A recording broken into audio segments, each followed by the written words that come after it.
आज हम बात करेंगे उस देश के बारे में जो ना सिर्फ मेरे लिए, आपके लिए, बल्कि पूरी दुनिया के लिए एक इंस्पिरेशन है। आज हम बात करेंगे उस देश के बारे में जिसकी जीडीपी वर्ल्ड में 3rd पोजीशन पे आती है, जिसकी आर्मी वर्ल्ड में 5th पोजीशन पे आती है और जो टेक्नोलॉजी में 10th पोजीशन पे आता है।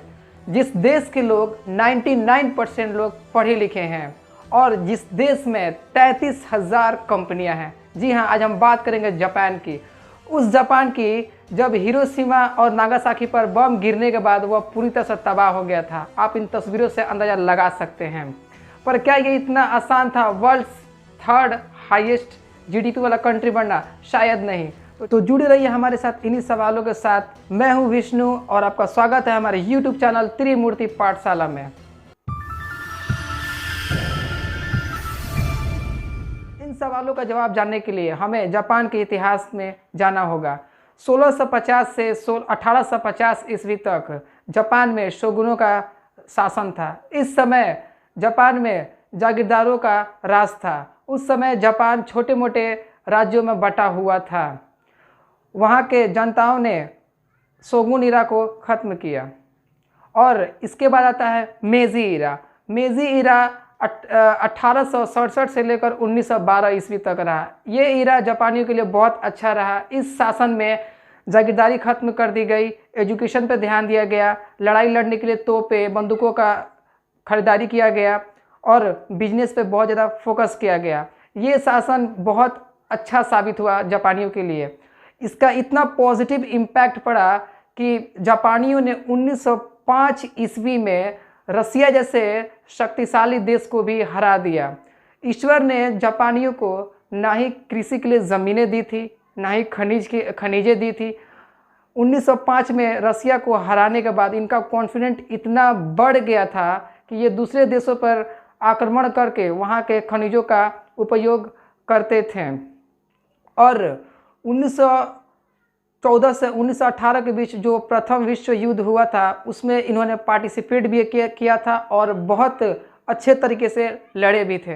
प्रथम विश्व युद्ध की सफलता के बाद इन्होंने दूसरे विश्व युद्ध में भी हिस्सा लिया और उस दूसरे विश्व युद्ध में ये बहुत बहादुरी से लड़ रहे थे। लेकिन 7 दिसंबर 1941 को इनसे एक बहुत बड़ी गलती हो गई। इनसे गलती ये हो गई कि इन्होंने पर्ल हार्बर पर अटैक कर दिया। पर्ल हार्बर पर अटैक करने का मतलब है कि अमेरिका पर अटैक कर दिया।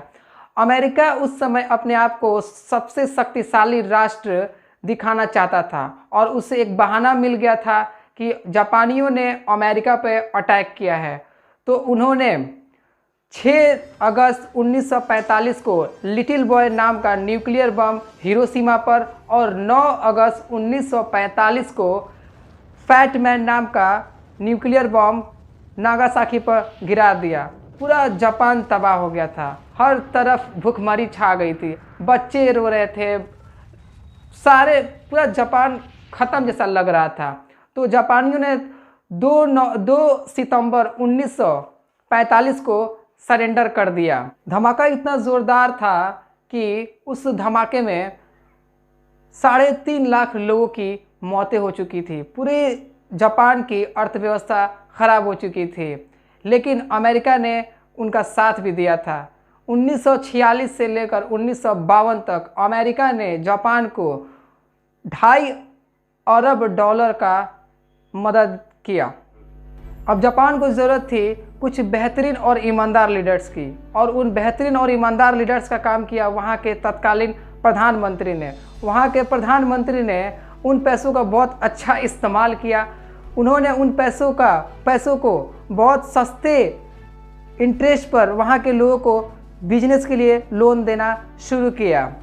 वहाँ के जितने भी आर्मी मैन थे अब वो बिजनेस में उतर गए थे। और आपको जानकर हैरानी होगी कि जो उन प्रोडक्शन हाउस में काम किया करते थे वो खुद आर्मी मैन ही थे, जो कि आप जानते हैं कि कोई भी आर्मी मैन कितने मेहनती होते हैं। उनका मेहनत इतना ज़्यादा था कि जहाँ पे 10 वर्कर काम करने चाहिए थे वहाँ पे सिर्फ 5 ही वर्कर काम करते थे। वो इतना फास्ट उनका प्रोडक्शन बढ़ने लगा जिससे उनकी जीडीपी भी बहुत तेज़ी से बढ़ने लगी। जापान के डेवलपमेंट में कहीं ना कहीं श्रेय उनके डिसिप्लिन को भी जाता है। ये शुरू से ही अपने बच्चों को शिक्षा और नैतिक शिक्षा दोनों सिखाते हैं। ये बचपन से ही अपने बच्चों को डिसिप्लिन में रहना सिखाते हैं। अगर इनका क्लास इनसे गंदा हो जाए तो अपने बच्चों से ही वो साफ़ करवाते हैं। एटलीस्ट वो बाथरूम तक अपने बच्चों से ही साफ़ करवाते हैं। इन सब के अलावा इस देश की सबसे बड़ी खासियत ये है कि यहाँ के जितने भी पेरेंट्स हैं वो अपने बच्चों के एजुकेशन के साथ साथ उनके टेक्नोलॉजी इम्प्रूवमेंट भी बहुत ध्यान देते हैं। ये देश किसी के तारीफ़ के मोहताज नहीं है। ये हर एक देश के लिए एक इंस्पिरेशन है। दुनिया के हर एक देश को इनसे सीखनी चाहिए। That's all. अगर आपको ऐसे ही नॉलेजेबल वीडियो देखनी पसंद है तो सब्सक्राइब करें हमारे चैनल को, और आपको वीडियो अच्छा लगा हो तो कमेंट करें, वीडियो को लाइक करें और अपने व्हाट्सएप ग्रुप में शेयर करें। जय हिंद, जय भारत।